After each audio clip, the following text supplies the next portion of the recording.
Caution: observe all precautions when removing and replacing components.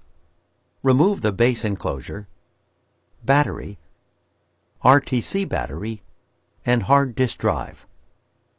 While carefully lifting the other ribbon cable to gain access, gently pry the touchpad LED board out of its compartment.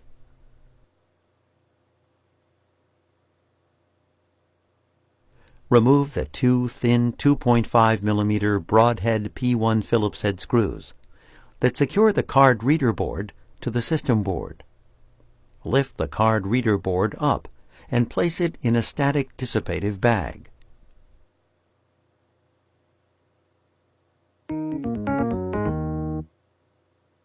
Remove the card reader board from its static dissipative bag. Position the card reader board over its screw holes on the system board.